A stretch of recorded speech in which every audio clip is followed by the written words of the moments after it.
On m'a demandé ce soir de vous parler sur le thème suivant, purifiez-vous et sanctifiez-vous.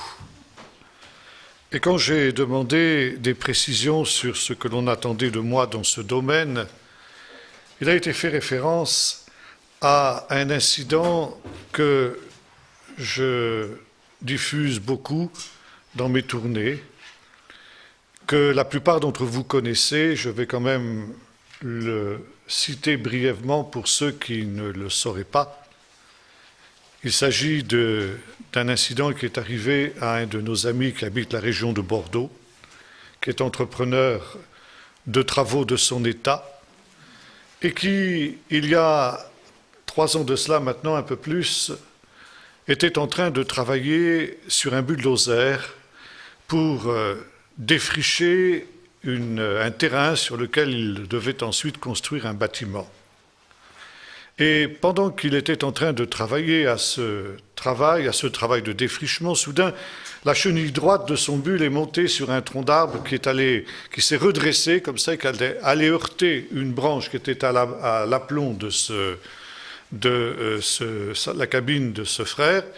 Et sur cette branche, il y avait un nid de frelons asiatiques qui est directement tombé dans la cabine du frère. Le frelon asiatique est un animal extrêmement dangereux. 3 ou 4 piqûres de ces insectes-là suffit à tuer un homme normal. Et notre frère a été piqué par 56 frelons. Il est tombé rapidement dans le coma et lorsque le SAMU est arrivé, il a été déclaré mort. Il est resté 4h30 en état de mort clinique. Et alors qu'il se trouvait dans l'ambulance qui le ramenait à l'hôpital, soudain, un miracle s'est produit, il s'est réveillé. Sa femme l'attendait à l'hôpital, croyant qu'il était mort. Et lorsqu'il est arrivé à l'hôpital, il a pu expliquer à sa femme ce qui s'était passé. Quand il avait perdu connaissance, il avait été transporté à une vitesse extraordinaire dans un lieu magnifique que dit-il, il ne pouvait pas décrire. On ne peut pas le décrire avec des mots humains. Vous savez, c'est aussi ce que nous dit l'apôtre Paul, qui lui aussi avait fait une expérience de ce type et qui dit que dans ce lieu, il a entendu des paroles qu'il est interdit à un homme de répéter. Mais, dit-il, j'ai entendu la voix de Dieu qui m'a dit ceci, tu vas retourner sur la terre. Et notre frère a dit non, Seigneur, je suis trop bien ici, je veux rester. Le Seigneur dit, si, tu vas retourner sur la terre, parce que c'est moi qui t'ai amené dans ce lieu pour te confier un message pour mon Église. Tu vas lui dire que je reviens bientôt et qu'elle n'est pas prête, qu'elle ne se réjouit pas de ce que je reviens. Tu vas lui dire que je viens pour chercher une épouse et non pas une prostituée. Tu vas dire que le problème de l'Église, c'est justement qu'elle a été envahie par les soucis de la vie et qu'il faut qu'elle se purifie, qu'elle se sanctifie et qu'elle remette les véritables priorités dans sa vie. Purifiez-vous, sanctifiez-vous, c'était le message par conséquent que notre frère avait reçu. Ceux qui connaissent cette histoire savent aussi que notre frère a eu l'occasion, au cours d'un voyage en Israël qu'il a fait peu de temps après, de rencontrer 2 autres croyants messianiques qui, eux aussi, avaient fait exactement la même expérience que lui et qui avaient entendu, ce qui est extraordinaire, exactement le même message mot à mot de la bouche de Dieu. C'est dire qu'il s'agit là de quelque chose de très important. La Bible nous dit que toute chose sera établie sur la déposition de 2 ou de 3 témoins. Et Dieu a permis que ces 3 hommes qui ne se connaissaient pas, qui vivaient à des milliers de kilomètres les uns des autres, puissent se rencontrer pour partager l'expérience qu'ils avaient faite et pour ainsi vérifier que c'était véritablement une parole de Dieu. Et quand je repensais à ces choses, quelque temps plus tard, je me souvenais aussi de ce que Jésus disait à ses disciples qui allaient à Emmaüs le matin de Pâques. Notre frère tout à l'heure a parlé du fait qu'il aime se souvenir que nous sommes encore dans la période de Pâques. Nous sommes encore dans la fête de Pâques. C'est aujourd'hui commence le dernier jour de la fête de Pâques biblique dans l'État d'Israël. Et le soir de Pâques, donc, 2 disciples, nous raconte l'évangile de Luc, se rendaient dans le village d'Emmaüs à, disons, 12-15 kilomètres de Jérusalem environ. Et vous vous souvenez que Jésus va s'approcher d'eux sans qu'ils le reconnaissent. Et Jésus s'étonne de les voir tristes en disant « Mais qu'est-ce qui vous arrive ?» Et ces 2 hommes disent à Jésus « Mais est-ce que tu es le seul qui, habitant Jérusalem, ne sache pas ce qui s'est produit ces jours-ci? Quoi donc ?» dit Jésus. Eh bien, au sujet de Jésus de Nazareth, qui était un prophète puissant devant Dieu et qui a été crucifié. Et Jésus dit « Homme sans intelligence, lent à comprendre et à croire tout ce qu'ont écrit les prophètes. » Et je crois que cette parole que Jésus a adressée à ses disciples, il pourrait nous l'adresser à nous aujourd'hui, en 2012. Nous avons, comme le disait aussi Jésus, ou plus exactement dans une parabole de Jésus, Abraham, ou mauvais riche qui se trouvait en enfer, et qui demandait à Abraham d'envoyer Lazare pour avertir ses frères de ce qui se passait. Jésus disait, ils ont Moïse et les prophètes, qu'ils les écoutent. Et même si quelqu'un des morts ressuscité, s'ils ne croient pas Moïse et les prophètes, ils ne croiront pas non plus. Or, nous aussi, nous avons Moïse et les prophètes, qui sont là pour nous avertir des temps dans lesquels nous vivons. Cela devrait nous suffire. Mais comme ces disciples-là, nous sommes lents à comprendre et à croire tout ce qu'ont annoncé les prophètes. Et parce que nous sommes dans les derniers temps, Dieu, dans sa miséricorde, permet que des morts ressuscitent, contrairement à ce que le mauvais riche avait souhaité, pour venir justement nous avertir que le temps est proche et que le Seigneur revient vite. Et par conséquent, l'essentiel de ce message que nos 3 frères ont reçu, c'est celui qui va nous occuper ce soir. Purifiez-vous et sanctifiez-vous. Parfois, on me demande concrètement, pratiquement, qu'est-ce que ça veut dire? Purifiez-vous et sanctifiez-vous.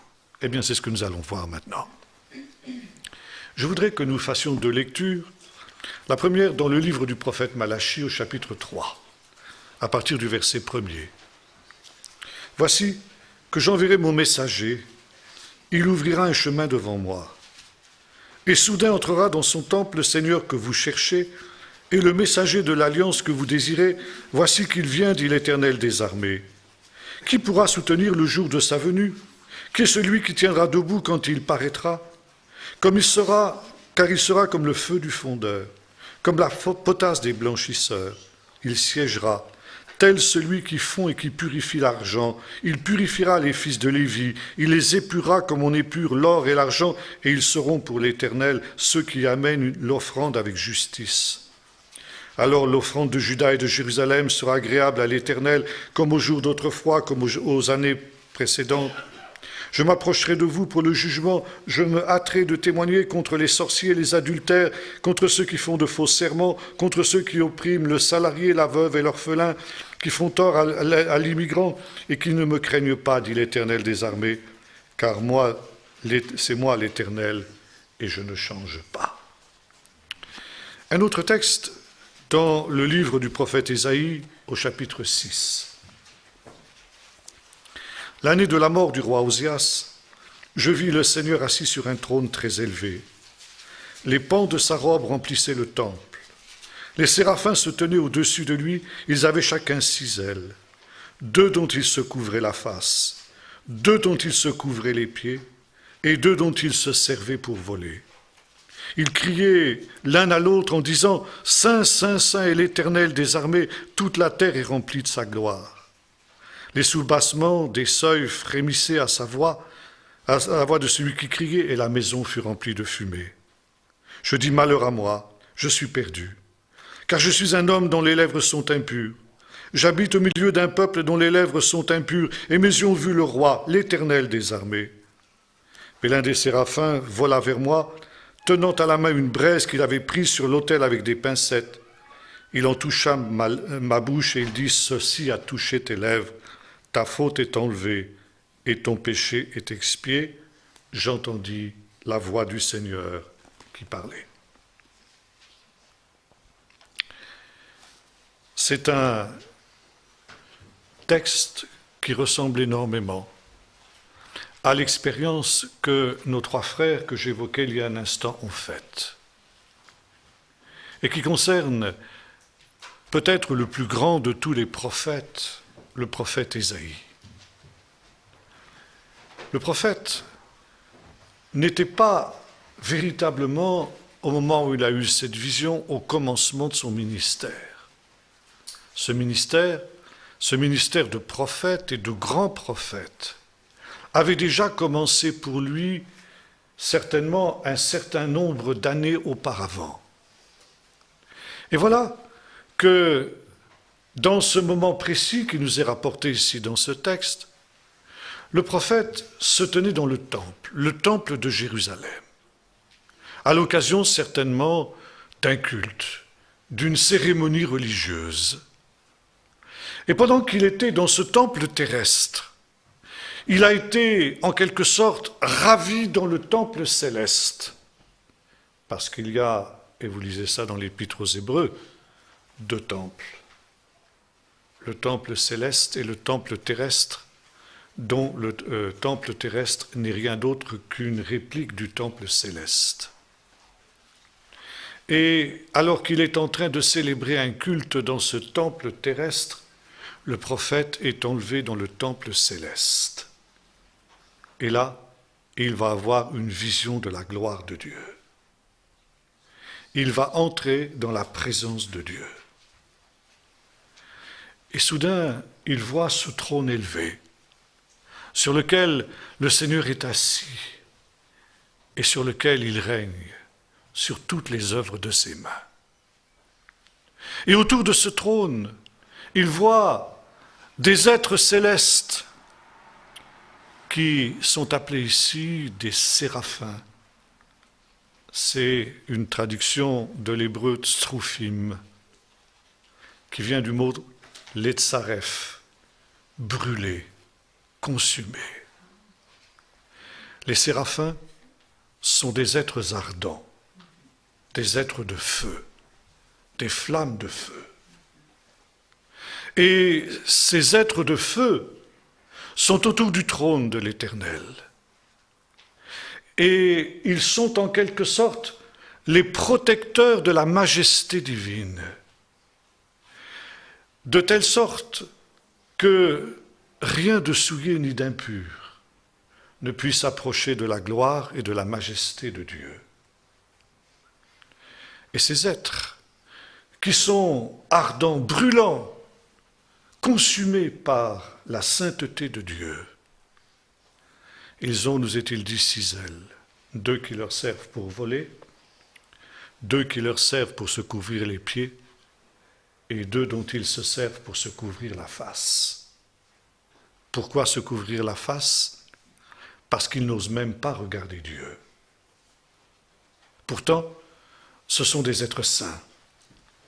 S'ils n'étaient pas dépositaires de cette sainteté, ils ne pourraient pas être dans cette proximité de Dieu, ils ne pourraient pas être dans cette présence de Dieu. Et pourtant, Dieu est tellement saint qu'ils ne peuvent même pas regarder le Seigneur, bien qu'ils soient eux-mêmes des êtres saints. De la même manière qu'aucun être humain ne peut regarder le soleil, même les créatures célestes ne peuvent pas regarder Dieu. Et il ne cesse de proclamer nuit et jour, nous dit ici notre texte, la triple sainteté de Dieu. Saint, saint, saint est l'Éternel des armées. Toute la terre est remplie de sa gloire. Et ce qui frappe le prophète dans cette vision céleste, c'est cette manifestation, cette révélation de la sainteté de Dieu. Et devant cette révélation, le prophète est saisi de crainte. Et comme le dit ici notre texte, il s'écrie « Malheur à moi, je suis perdu, car à l'inverse de ces créatures célestes, je suis un être impur. J'habite au milieu d'un peuple dont les lèvres sont impures. Et mes yeux ont vu le roi, l'Éternel des armées. » Comme je l'ai dit tout à l'heure, Ésaïe était déjà prophète. Déjà, il était un saint homme de Dieu. Mais lorsqu'il se trouve placé devant la présence même de Dieu, il prend conscience que bien qu'étant déjà sanctifié, il est encore un être impur. Et que par conséquent, il n'a pas sa place dans ce lieu saint. Il ne peut pas tenir dans la présence de Dieu. Comme le dit le psaume 1er, les pécheurs ne résistent pas au jour du jugement, pas plus que les pécheurs dans l'assemblée des justes. Et c'est alors que le prophète réalise qu'il a besoin d'une purification. Il est déjà pur, mais pas encore assez. Vivant au milieu de ce peuple impur qu'était le peuple d'Israël et qui en cela était semblable à tous les autres peuples, il avait l'impression qu'en tant que prophète, il était beaucoup plus pur, beaucoup plus saint que ne l'était le peuple, et c'est vrai. Et en se comparant au reste du peuple, il n'était certainement pas mécontent de lui-même. Mais lorsqu'il se trouve devant la présence de Dieu, alors il prend conscience que malgré tout ce qu'il a déjà pu acquérir, il est encore loin du compte. Il est encore loin de ce que Dieu attend de lui pour qu'il puisse demeurer et habiter dans la présence de Dieu. Et c'est alors qu'un des séraphins, comme le dit ici notre texte, va prendre un charbon ardent sur l'autel et venir toucher ses lèvres en disant « Ton péché est ôté et ton iniquité est enlevée. » Voyez-vous, nous sommes ici au cœur même de notre propos. Se sanctifier, se purifier, c'est quoi? C'est venir dans la présence de Dieu. Le drame de l'Église aujourd'hui, tel que cela avait été révélé à nos trois frères dans les termes que je vous ai rapportés, c'est qu'en réalité, comme le disait le même prophète Ésaïe beaucoup plus tard, ce peuple m'honore des lèvres, mais son cœur est éloigné de moi. Aujourd'hui, peu de chrétiens savent ce qu'est la présence de Dieu. Peu de chrétiens savent ce qu'est de se tenir dans la présence de Dieu. Ils ont parfois l'illusion qu'il en est ainsi, et que dans certaines cérémonies religieuses, comme nous aimons le chanter dans des chœurs, Dieu est là, Dieu est présent. Je crains que ce soit souvent de l'illusion. Car si Dieu était véritablement présent, ça se saurait, ça se verrait. Quand Dieu est là, il y a des choses qui se passent. Et quand Dieu est là, eh bien, se produit exactement ce que le prophète a expérimenté. Les êtres humains que nous sommes, qui sommes tous des êtres impurs, et qui vivons au milieu d'un peuple qui est impur, certainement beaucoup plus que de nombreux autres peuples l'ont été avant nous. Nous vivons, comme j'ai eu l'occasion de l'expliquer, je crois que c'était à Yverdon, dans un temps qui est celui de la dernière génération. Et la dernière génération, selon ce qu'ont annoncé les prophètes et Jésus lui-même, doit être la génération la plus perverse de l'histoire, avec la génération de Noé et avec la génération de Lot. C'est le grand philosophe chrétien Kierkegaard qui, au début du siècle dernier, disait « Cette génération est plus que perverse. » Que dirait-il un siècle plus tard?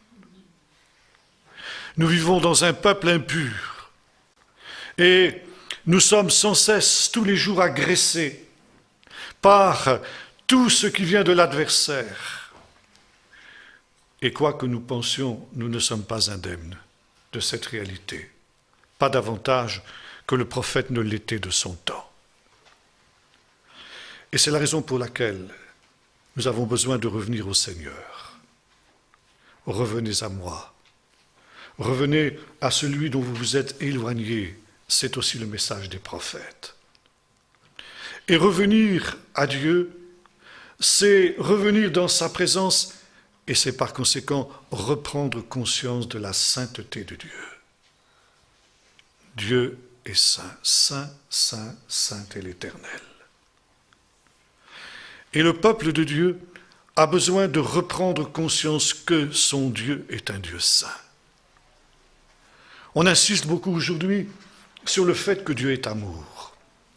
Il y a quelques semaines de cela, je prêchais dans une certaine église du sud de la France, un peu sur ce thème qui est toujours à peu près celui que je développe, parce que c'est le message qui est sur mon cœur. Et après les quelques jours de retraite que j'avais fait dans cette église, me sont revenus des bruits selon lesquels certains de mes auditeurs étaient allés voir un ancien pour dire à peu près ceci: « Oh, monsieur Taubois, il exagère peut-être un peu quand même. Parce que Dieu n'est pas aussi sévère que ce qu'il dit. Dieu est amour, et ça finira bien toujours par s'arranger. » Si ces gens étaient venus me dire cela, je leur ai répondu: « Je l'espère pour vous. » Mais je n'en suis pas sûr. La Bible nous dit le contraire. Dieu est un Dieu saint. Et si même, comme je l'ai dit tout à l'heure, les anges de Dieu, les séraphins, ne se sentent pas à même de regarder Dieu en face à cause de cette sainteté, à combien plus forte raison, comme dira Job, l'homme pécheur qui avale l'iniquité comme de l'eau. Et c'est la raison pour laquelle nous avons besoin d'une purification.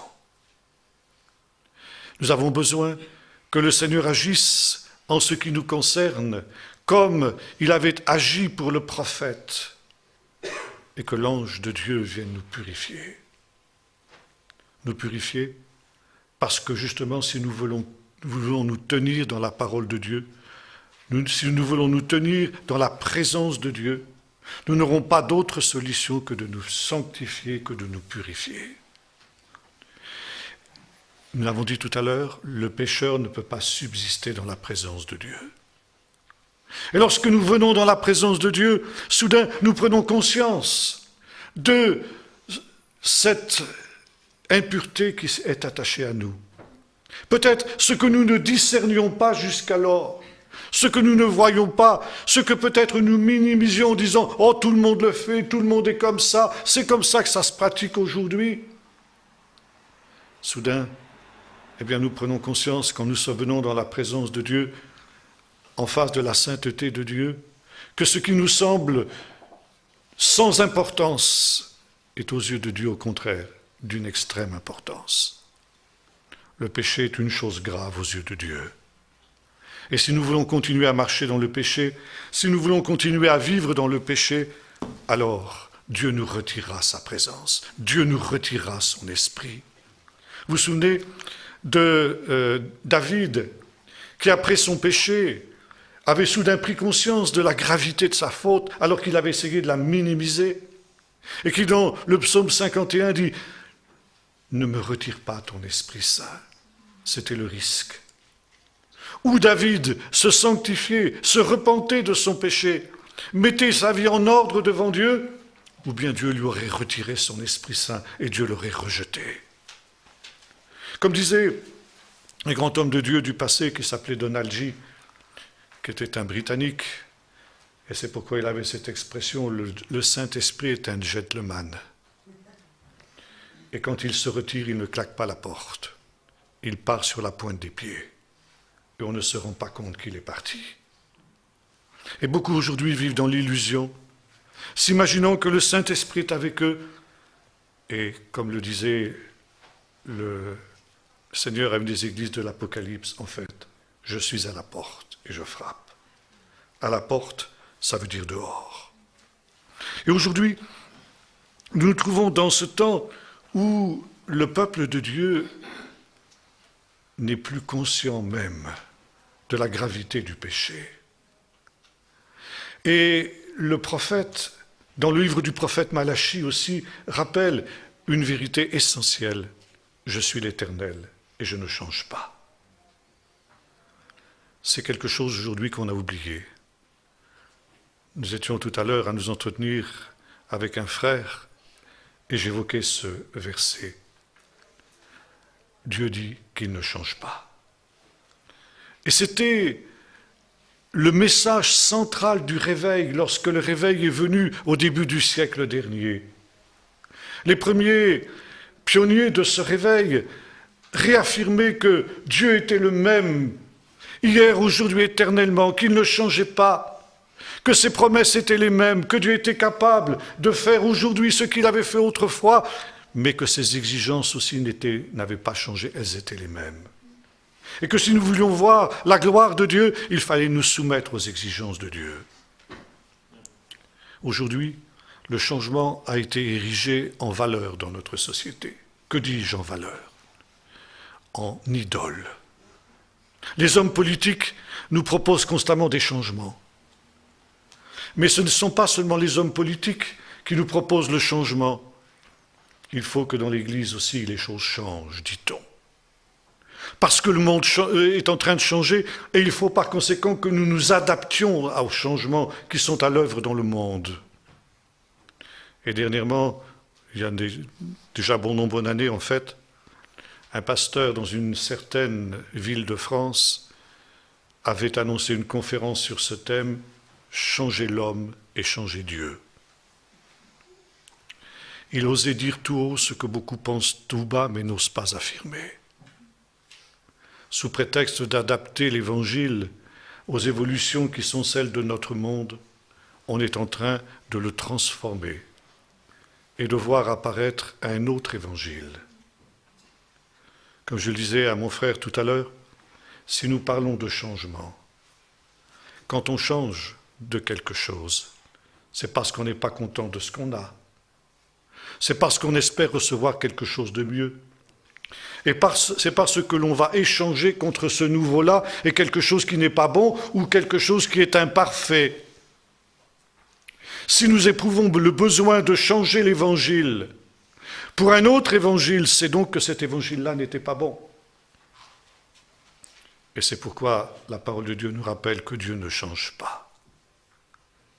Aujourd'hui, le monde s'enfonce de plus en plus dans le péché, dans le mal, dans la révolte contre Dieu. Mais ce n'est pas pour autant que Dieu abaisse ses exigences. Ses exigences restent les mêmes. Ses commandements restent les mêmes. Jésus a dit qu'aussi longtemps que le ciel et la terre subsisteront, il ne disparaîtra pas un seul iota, un seul trait de lettre de toute la parole de Dieu. Et par conséquent, celui qui touchera, qui modifiera le plus petit de ses commandements, sera appelé le plus petit dans le royaume de Dieu. L'Éternel ne change pas, ses exigences et ses commandements ne changent pas. Dieu attend de nous le même standard moral, le même standard spirituel que celui qu'il attendait de nos pères. Et Dieu ne va pas accepter nos excuses en nous disant « Oui, mais je vivais dans une génération qui était impure », comme le dit ici le prophète. Il y a dans la parole de Dieu une comparaison qui est faite entre la dernière génération, cette génération perverse dont je parlais tout à l'heure, plus que perverse en citant Kierkegaard. Il y a un parallèle qui est fait avec la génération de Noé. Jésus dit, ce qui arriva au temps de Noé arrivera aussi au temps du Fils de l'homme. Et la génération de Noé était une génération perverse et corrompue. C'était une génération qui était marquée par deux choses, la violence que nous retrouvons dans notre temps et le fait que toute chair avait corrompu sa voix, ce qui est un euphémisme pour dire toute chair avait abandonné sa conduite sexuelle normale. Et on était arrivé à l'homosexualité généralisée. On sera bientôt à ce stade-là dans notre société. Et Dieu dit, parce que justement cette génération a mis le comble au péché, alors je vais la détruire. Mais Noé trouva grâce aux yeux de l'Éternel. Pourquoi? Dieu lui dit, parce que je t'ai vu juste dans ta génération. Les rabbins, les commentateurs juifs ont noté cette expression, juste dans ta génération. Qu'est-ce que ça voulait dire? Pourquoi le Saint-Esprit a-t-il souligné le fait que Noé était juste dans sa génération? Est-ce que dire il est juste, ça ne suffit pas? Non. Parce que justement, la justice de Noé était un contraste absolu avec la dépravation des gens de son temps. Et ça veut dire que malgré le fait que Noé vivait dans une génération corrompue, il était resté juste. Il avait su rester juste. Dieu ne nous dit pas, la parole de Dieu ne nous dit pas à quel prix il avait gardé cette justice. Mais le fait est qu'il ne s'était pas laissé gagner, qu'il ne s'était pas laissé influencer par cette iniquité au milieu de laquelle il vivait. Et les sages ont dit, le fait que l'on vive dans un environnement corrompu n'est jamais une excuse aux yeux de Dieu pour être à un niveau inférieur à ce qu'il attend de nous. Or, la génération de Noé était une génération aussi, et là je reviens à ce que disaient nos frères, qui était une génération qui mangeait, buvait, se mariait et mariait ses enfants. Et ce qui est très intéressant, c'est que quand Jésus évoque cette génération, il ne mentionne pas leur perversité, mais le fait qu'elle vivait dans l'insouciance. Manger, buvait, se marier, marier leurs enfants, ça veut dire continuer à mener la vie de tous les jours, bien qu'ils aient eu des avertissements. Noé les avait avertis. La construction de l'arche qui se prolongeait pendant un long temps était aussi un avertissement permanent pour ces gens-là. Et pourtant, ils n'avaient pas voulu se laisser avertir, ils n'avaient pas voulu changer leur mode de vie, ils avaient continué à vivre égoïstement pour eux-mêmes. Et commentant cette parole, Jésus déclare, « Prenez donc garde à vous-même, de peur que vos cœurs ne s'appesantissent par les excès du manger et du boire et par les soucis de la vie. » Et cette expression « souci de la vie » est très importante parce que justement elle a été relevée par le Seigneur dans le message qui a été communiqué à nos trois frères. Le Seigneur disait que le problème de cette génération, de notre génération, c'est que nous sommes absorbés par les soucis de la vie. Les soucis de la vie, c'est tout ce qui fait que nous ne mettons plus Dieu à la première place de nos vies. Il y a des choses tellement plus importantes aujourd'hui dans ce monde que de s'occuper des choses de Dieu. Il y a des choses tellement plus attrayantes, tellement plus agréables que d'assister à une réunion de prière, par exemple. Et beaucoup de chrétiens, de plus en plus, tels les chrétiens des églises historiques, ne sont prêts à abandonner la maison de Dieu pour un oui ou pour un non. Il y a quelques années de cela, avec notre organisation Keren, nous avons fait venir en France un frère pasteur palestinien de l'église de Bethléem. Et ce frère est pasteur d'une église qui connaît la persécution au sens propre du terme. L'église en question a été plastiquée 14 fois. Le pasteur est tombé dans des embuscades 4 fois, on lui a tiré dessus. Il a encore une balle logée dans son épaule que les médecins n'ont pas pu extraire. Son frère, quand il s'est converti à Jésus-Christ, a été assassiné à coups de machette par ses voisins. Et quand j'ai rencontré ce frère pour la première fois, l'église était en deuil car deux jeunes filles, deux sœurs de 18-20 ans, qui venaient de se convertir quelques mois plus tôt, venaient d'être retrouvées égorgées dans leur lit. Et ce frère est venu en France, nous avons organisé une tournée pour lui. Et à la fin de cette tournée, il était terriblement déçu de ce qu'il avait vu en France parmi les chrétiens. Et il a interpellé les chrétiens d'une manière très vigoureuse en ces termes. Vous, les chrétiens de France, l'évangile, qu'est-ce que ça vous coûte? Ça ne vous coûte rien. Et vous dites, aujourd'hui je n'irai pas au culte parce qu'il fait trop chaud. Et le dimanche suivant, vous dites, aujourd'hui je n'irai pas au culte parce qu'il fait trop froid. Et vous dites, je n'irai pas à la réunion de prière parce qu'il y a la leçon de judo du petit. Et puis je n'irai pas à l'étude biblique parce qu'il y a un beau match à la télé. L'évangile ne vous coûte rien. Nous, les gens de notre église, quand ils viennent à l'église le dimanche matin, ils savent ce que ça leur coûte. Parce qu'ils savent que quand ils viennent à l'église le matin, ils ne rentreront peut-être pas chez eux vivants. Le résultat, c'est qu'à Bethléem et dans ces territoires palestiniens, nous avons le réveil. Et vous, ici, c'est la mort. Sanctifiez-vous et purifiez-vous. Revenez dans la présence de Dieu. Reprendre conscience de la sainteté de Dieu. Le problème de l'Église aujourd'hui, c'est qu'elle a perdu le sens de la sainteté de Dieu. On a oublié que Dieu était un Dieu saint. Et on a oublié que pour pouvoir nous tenir dans la présence de Dieu, il faut nous sanctifier. La suite de notre texte nous dit ceci. Lorsque le charbon de l'ange a touché les lèvres du prophète, j'entendis la voix de Dieu qui parlait. Ça ne veut pas dire que Dieu ne parlait pas auparavant.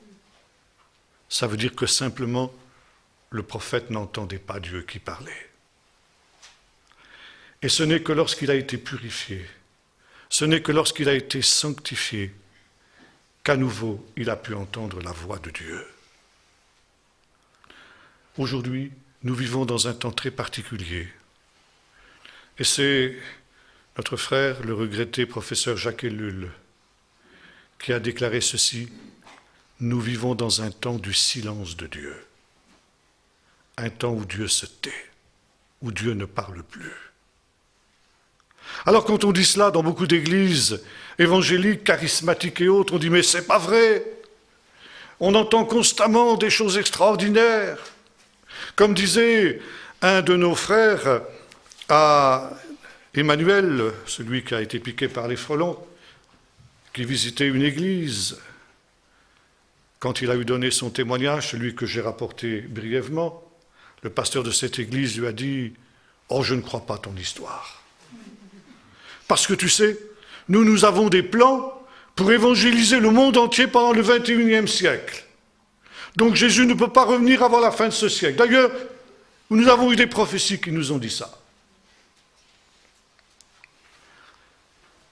Dieu ne peut pas se contredire. Et là, justement, nous voyons ce qui nous est dit ici. On peut prendre ses propres pensées pour celles de Dieu. Et ce n'est que lorsque nous revenons dans la présence de Dieu que nous pouvons éprouver les esprits et nous pouvons éprouver si la parole de Dieu, si les paroles qui nous sont données sont de Dieu, si ce sont des pensées d'hommes. J'ai entendu la voix de Dieu qui parlait. Comme disait le professeur Jacques Ellul, si Dieu parlait, ça se saurait. Mais aujourd'hui, Dieu se tait. Nous sommes dans la situation qui est décrite dans le psaume 74 en particulier. Nous ne voyons plus de signes, plus de prophètes. L'ennemi a rugi dans ton saint temple. Ce temple dans lequel se trouvait le prophète et qui a finalement été souillé, qui a été profané, dont le Saint-Esprit s'est retiré comme un autre prophète l'a vu quelques siècles plus tard, le prophète Ézéchiel, quand il a vu la cavode, la gloire de Dieu, qui sur un char quitter le temple sans ostentation. Et le peuple continue à dire, mais c'est ici le temple de l'Éternel, le temple de l'Éternel, le temple de l'Éternel. Et Dieu n'était plus là, et il ne le savait pas. Et ça, c'est la situation la plus tragique dans laquelle on peut être. Dieu se tait, et comme le disait Jacques Ellul, c'est la pire situation qui puisse être. C'est la situation qu'aucun croyant véritable ne peut supporter. Dieu se tait, c'est déjà le début du jugement. L'enfant de Dieu peut tout supporter de Dieu, y compris son jugement, y compris une parole de condamnation. Mieux vaut une parole de condamnation que le silence de Dieu. Et à cause des péchés de cette génération, à cause de l'apostasie de l'Église de ce temps, Dieu s'est retiré et Dieu se tait. Ça ne veut pas dire que Dieu ne parle pas, la preuve. Il le fait par les frères que j'évoquais tout à l'heure. Mais pourquoi, nous les hommes, avons-nous tellement l'impression que Dieu se tait ? Parce que Dieu est loin de nous. Parce que nous sommes loin de lui. Nous voulons être proches des hommes de ce temps. Et nous voulons imiter les hommes, soi-disant pour leur apporter l'Évangile. Et en fait, il est plus important pour nous que nous soyons proches des hommes que nous soyons proches de Dieu. Il y a un choix à faire. Le message du réveil autrefois était justement « sanctifiez-vous ». Sanctifiez-vous, ça veut dire soyez séparés. Être saint, c'est d'abord être séparé de ce qui est impur, de ce qui est souillé. C'est être mis à part pour être consacré à Dieu. Et nous étions exhortés, jeunes chrétiens, à cette époque-là, à nous séparer de ce qui était impur dans le monde. Aujourd'hui, on exhorte les jeunes à aller dans le monde, soi-disant pour être le sel de la terre et pour y apporter, en étant comme les autres hommes, la lumière de l'Évangile. C'est le contraire qui se produit. Et c'est la tragédie de ce temps. Dieu parle. Mais le peuple de Dieu est incapable de l'entendre. Et même lorsque Dieu parle d'une manière que j'évoquais tout à l'heure, parce que comme les disciples d'Emmaüs, nous sommes devenus lents à comprendre et à croire tout ce qu'ont écrit les prophètes, à tel point que nous ne voulons même plus prendre en compte la parole de Dieu. Dans les églises évangéliques aujourd'hui, et même dans votre pays, il y a des pasteurs qui ne croient plus à l'inspiration de l'Écriture, qui ne croient plus que la Bible est inspirée. Je ne parle pas seulement des pasteurs des églises historiques. Dans certaines églises évangéliques, on en est là. Et par conséquent, on est incapable d'entendre la voix de Dieu. Mais lorsque intervient cette purification, dont le prophète avait été l'objet de la part de ce séraphin, alors, non seulement les lèvres sont purifiées, mais également les oreilles s'ouvrent, et on ne devient alors capable d'entendre la voix de Dieu. Ceci a touché tes lèvres. Tout à l'heure, j'évoquais ce verset du prophète, « Ce peuple m'honore des lèvres, mais son cœur est éloigné de moi. » Ça, c'est quelque chose, c'est un diagnostic que le Seigneur pourrait prononcer sur l'Église de ce temps, sur l'Église de cette génération. C'est vrai que l'on honore le Seigneur des lèvres, mais le cœur est éloigné. Et c'est pourquoi il faut que nos lèvres soient purifiées, pour que ce qui est extérieur corresponde avec ce qui est intérieur. Une des marques de l'apostasie du temps de la fin, selon ce que Paul dit à Timothée, c'est que les hommes auront l'apparence de la piété, mais ils auront renié ce qui en fait la force. Et c'est la raison pour laquelle il faut que tout notre être soit purifié, l'intérieur et l'extérieur. Que notre piété ne soit pas seulement une piété d'apparence, une piété extérieure, mais quelque chose qui corresponde à une réalité profonde, à une communion réelle et véritable que nous aurons avec le Seigneur quand nous marchons et quand nous vivons dans sa présence. Se sanctifier, ça veut dire se séparer. De quoi avons-nous besoin de nous séparer? J'évoquerai un autre texte d'un autre prophète, le prophète Agé, qui posait la question suivante: est-ce le temps pour vous d'habiter dans des demeures lambrissées, alors que ma maison est en ruine? C'est une parole qui a été donnée au moment du retour de l'exil, alors que le peuple avait entrepris de reconstruire le temple, et puis devant les difficultés qui s'étaient accumulées devant l'entreprise, il s'était découragé. Et la construction du temple avait été abandonnée, et chacun avait construit sa propre maison, ça veut dire s'était occupé de ses propres affaires, délaissant la maison de Dieu, délaissant le service de Dieu, et notamment pour se construire des maisons luxueuses, des maisons lambrissées. Eh bien, nous sommes exactement dans cette situation de nos jours. Comme je le citais ces jours derniers, dans certaines églises où je passe, il n'y a même plus de personnes volontaires pour nettoyer le lieu de culte. Et certaines églises, et pas des moindres, parfois des églises de 200 ou 300 membres, sont obligées de payer un païen ou une païenne de l'extérieur pour venir nettoyer la salle de culte. Chacun s'affaire pour sa propre maison, et la maison de Dieu est abandonnée. J'étais dans un centre missionnaire il y a quelques jours de cela, et ce centre qui a envoyé des missionnaires un peu partout dans le monde me disait, le responsable de ce centre en tout cas me disait, aujourd'hui nous avons dû supprimer notre école de missionnaires parce qu'il n'y a plus de volontaires en France. Plus personne ne veut se consacrer pour partir en mission. Alors il y avait juste un couple de Brésiliens qui étaient en train de se former pour partir sur les champs missionnaires où les Français ne voulaient plus aller. Chacun s'affaire à sa propre maison, à ses propres affaires, à sa propre réussite. Et par conséquent, se désintéresse du royaume de Dieu. Et c'est la raison pour laquelle le peuple de Dieu n'attend pas que le Seigneur revienne. On est tellement bien ici, vous comprenez. Avec tous ces joujoux, ces gadgets électroniques, la télé, Internet, les téléphones portables, les jeux électroniques. Surtout, Seigneur, ne reviens pas trop vite pour venir mettre la pagaille dans ce beau paradis dans lequel nous sommes installés. Les vacances, l'idolâtrie des vacances, mille et une choses, qui sont ce que justement le Seigneur appelait les soucis de la vie. Les soucis de la vie qui ont pris la première place dans le cœur de nombreux chrétiens et qui font qu'ils ne se réjouissent pas que le Seigneur revienne et ils oublient la chose essentielle qui est de se préparer à la rencontre du Seigneur. Il y a un danger d'embourgeoisement spirituel, un danger d'installation dans ce monde.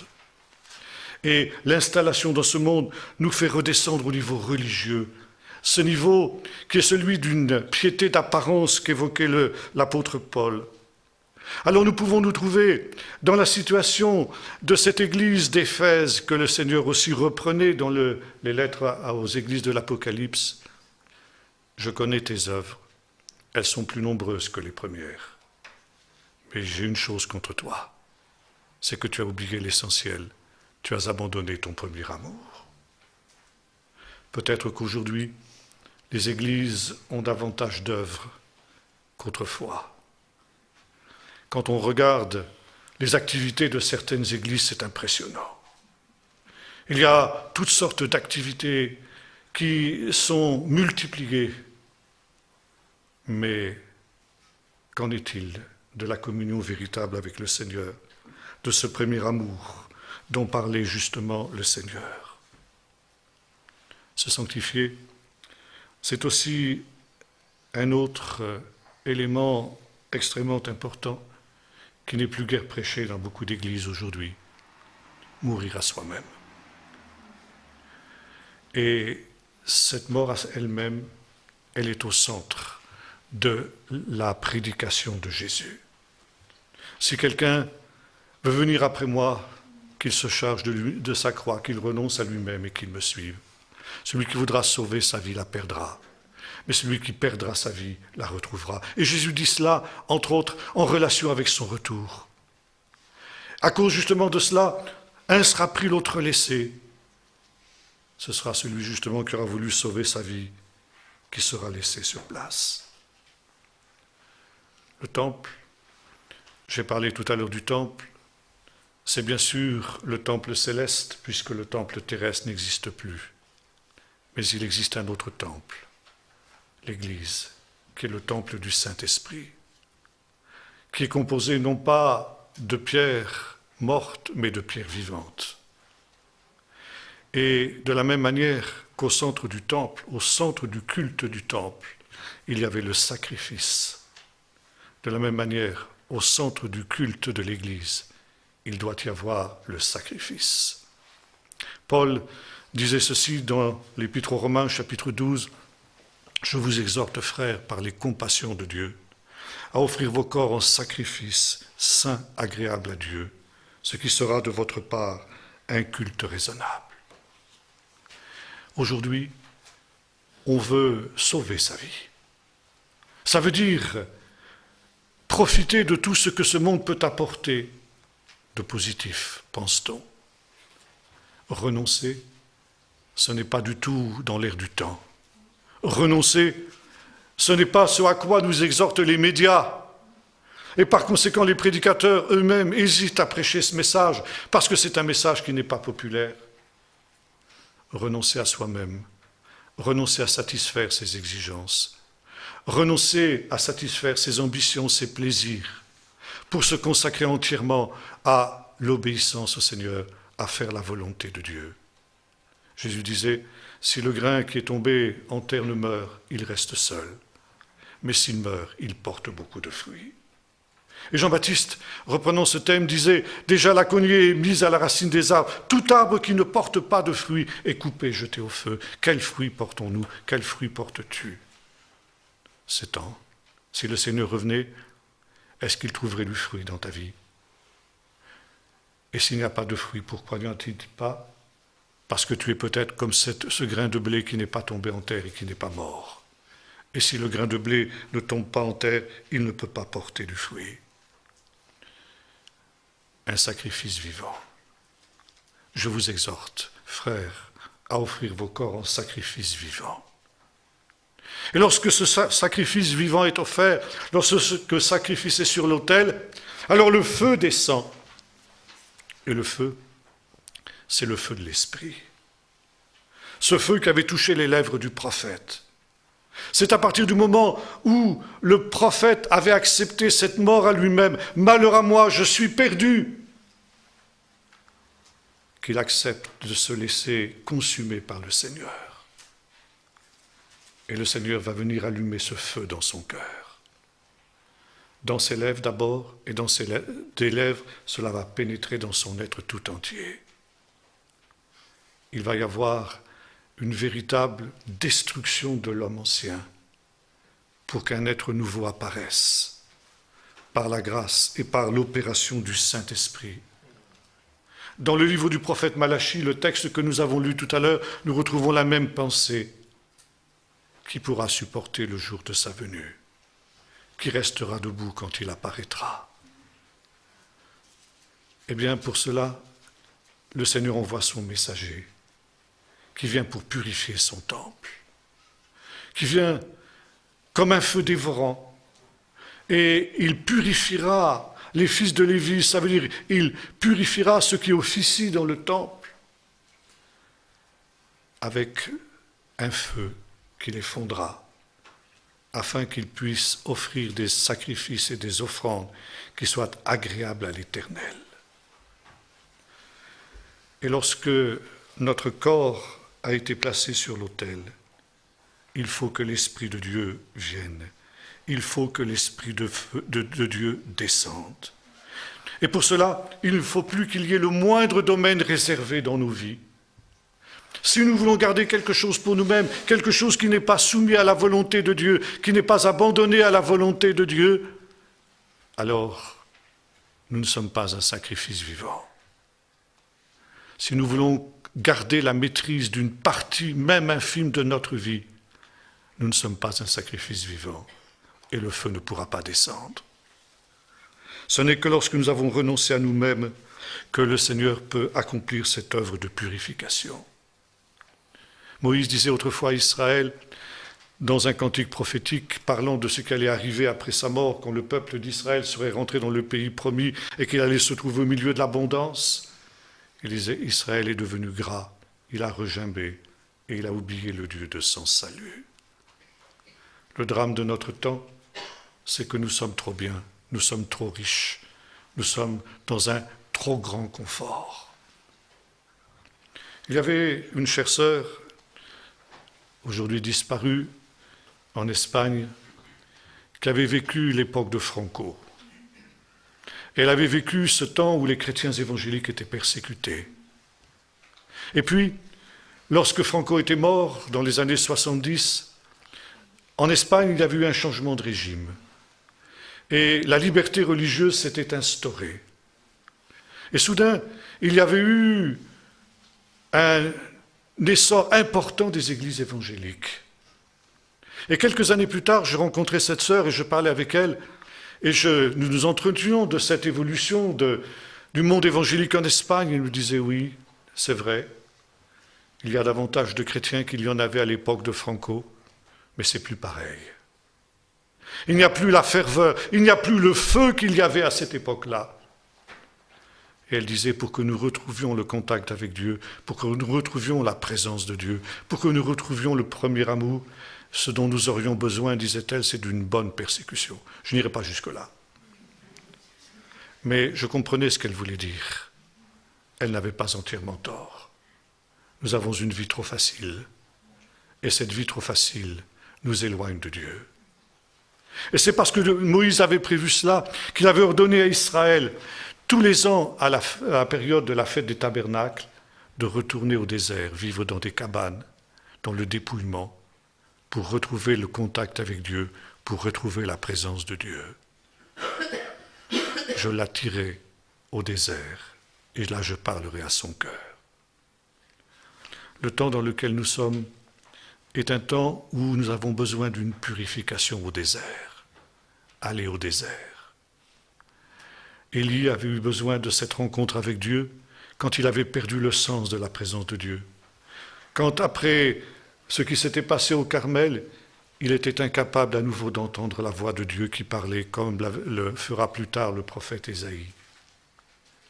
Et quand il réalise qu'il a perdu justement ce contact avec Dieu, qu'il a perdu ce sens de la sainteté de Dieu, Élie retourne au désert. Il retourne au lieu où Dieu a parlé autrefois à Moïse, à Horeb. Et là, Dieu va se manifester. D'abord, Dieu va se manifester dans des signes extraordinaires. Des tempêtes, un tremblement de terre, l'orage, un vent violent qui déchire les rochers. Et Élie, qui connaît ce qu'est la voix de Dieu, parce qu'il l'a connue auparavant, réalise que Dieu n'est pas dans ces choses. Dieu n'est pas dans le spectaculaire.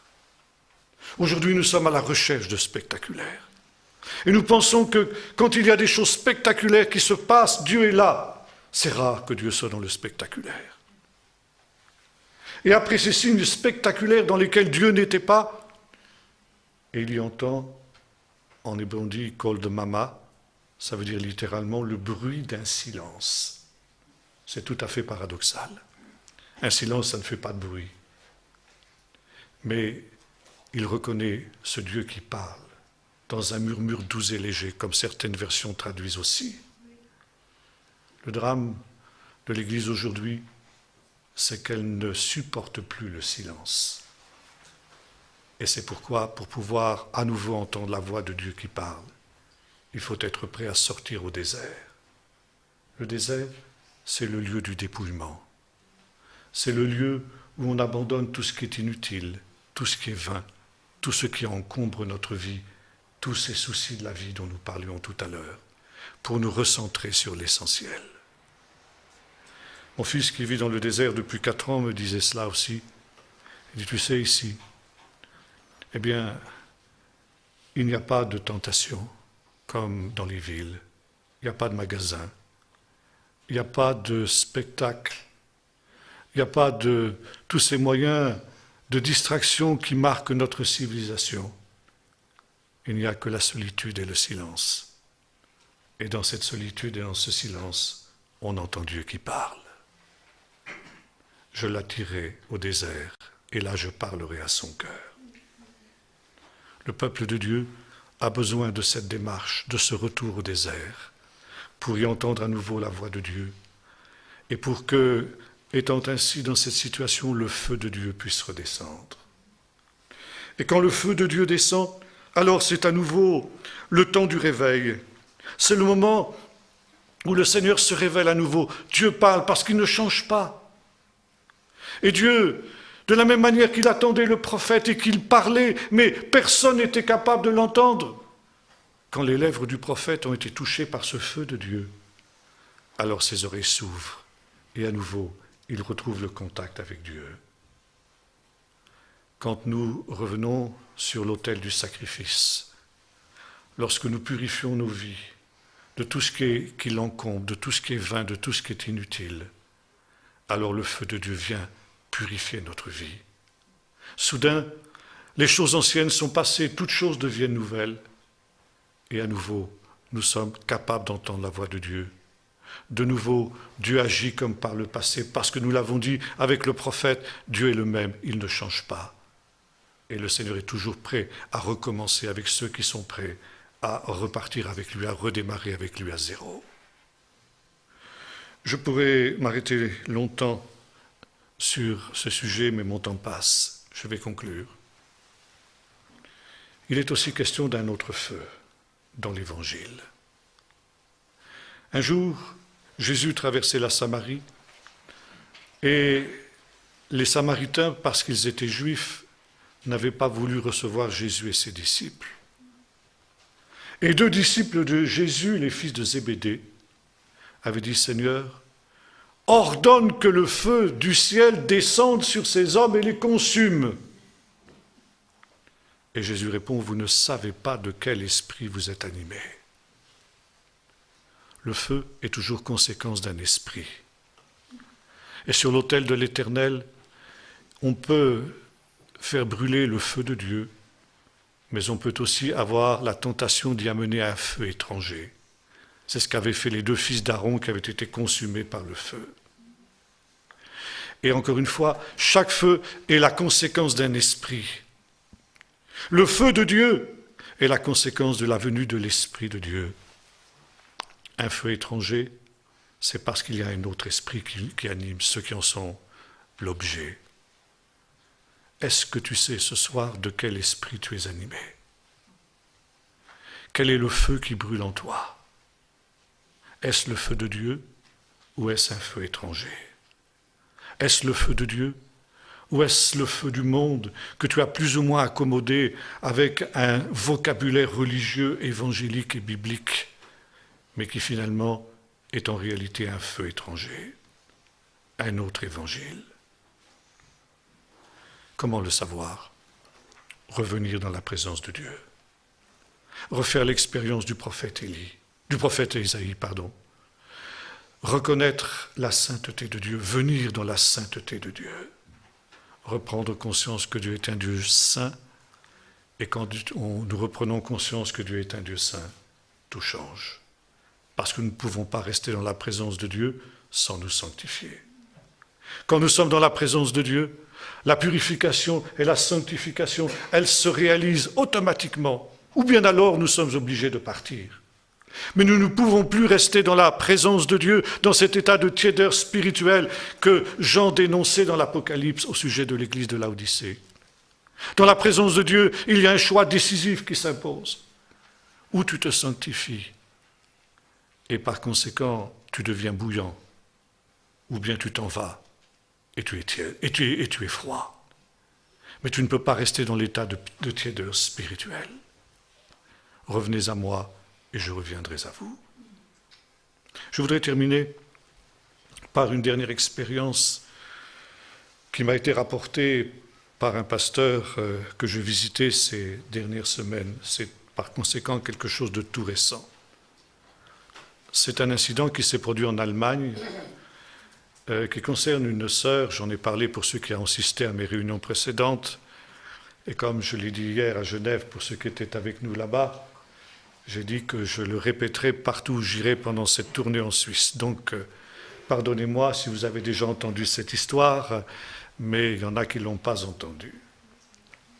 C'était une personne, une sœur en Allemagne, qui se rendait à son travail le matin au volant de sa voiture.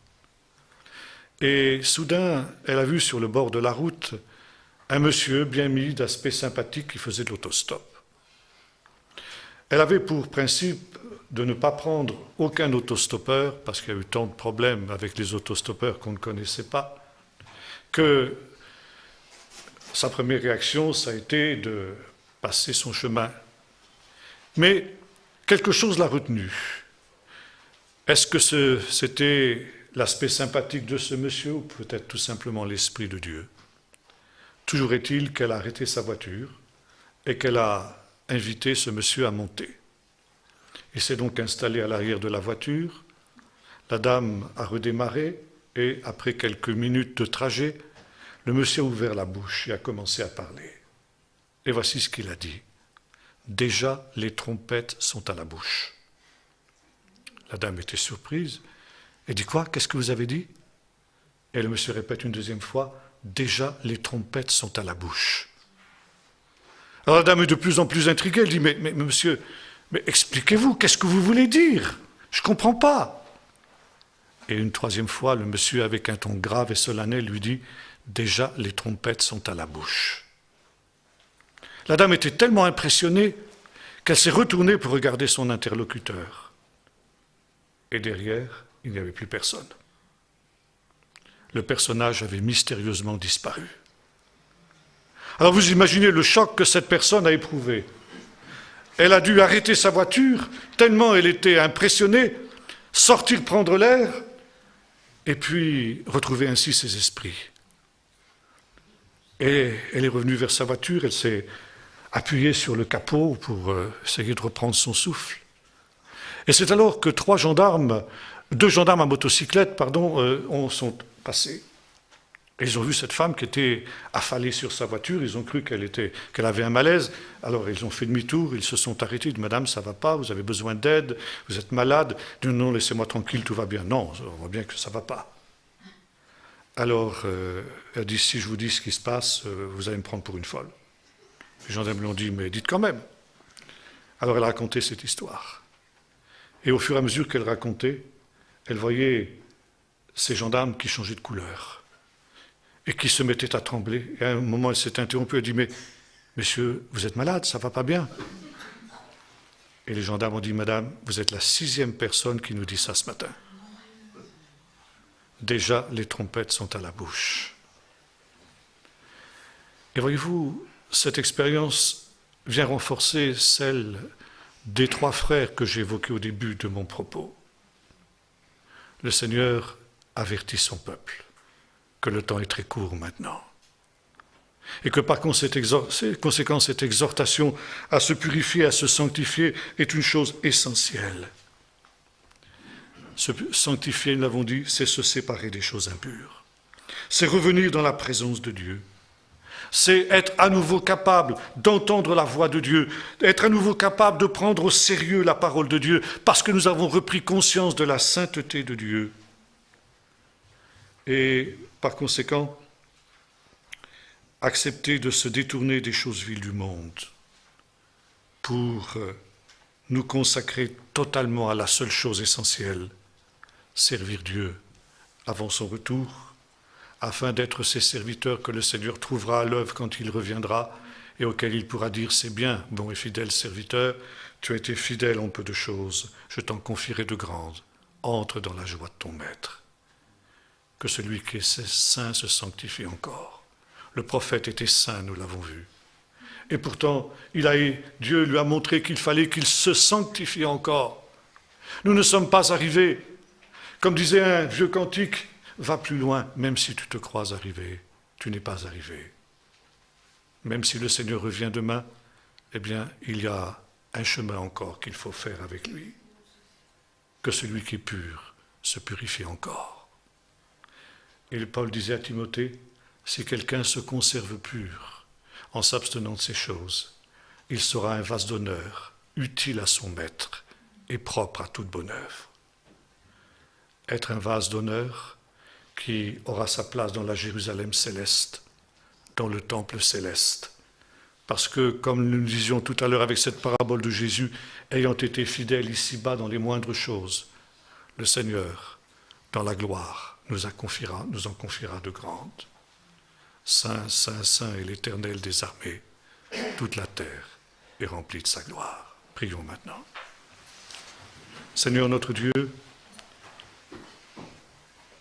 nous voulons ce soir prendre au sérieux d'abord ce qu'ont écrit Moïse, les prophètes, Jésus et les apôtres. Seigneur, cela devrait nous suffire si nous n'étions pas devenus nous aussi lents à comprendre et à croire tout ce qu'ont annoncé les prophètes. Et nous humilions, Seigneur, je m'humilie pour ma part de cette incrédulité qui est la nôtre. Parce que comme le prophète, nous vivons dans un milieu incrédule et pervers, une génération incrédule et perverse, une génération impure. Et comme le prophète, Seigneur, venant dans ta présence, nous voulons dire malheur à moi, parce que moi aussi, je suis marqué par cette impureté.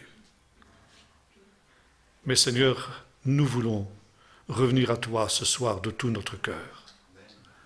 Nous voulons revenir dans ta présence. Nous voulons revenir dans ton saint temple. Et là, Seigneur, au risque d'être consumés par ta majesté, au risque d'être consumés par ta sainteté, nous voulons, Seigneur, nous offrir à toi en sacrifice vivant et saint. Et même si tu devais nous consumer, Seigneur, que le feu de ton esprit descende et purifie ce qui a besoin de l'être dans nos cœurs et dans nos vies. Que, Seigneur, nous acceptions dans la joie de nous séparer, Seigneur, de tout ce qui n'est pas de toi et tout ce que tu vas nous révéler dans ta présence. Pour que, Seigneur, nous, revenant dans ce désert, nous apprenions à nous dépouiller de toutes les choses vaines, de tous les soucis de la vie, et que nous nous recentrions sur l'essentiel. Chercher premièrement le royaume de Dieu et sa justice, sachant que pour tout le reste, tu nous donneras ce dont nous avons besoin, car tu sais ce dont nous avons besoin et tu ne nous laisseras manquer de rien. Seigneur, permets que nous purifions, nous soyons ce vase d'honneur, utile à son maître et propre à toute bonne œuvre, et qu'ainsi, Seigneur, nous puissions être dans ce temple céleste, ces vases par lesquels tu pourras te glorifier pour l'éternité, au nom de Jésus. Amen.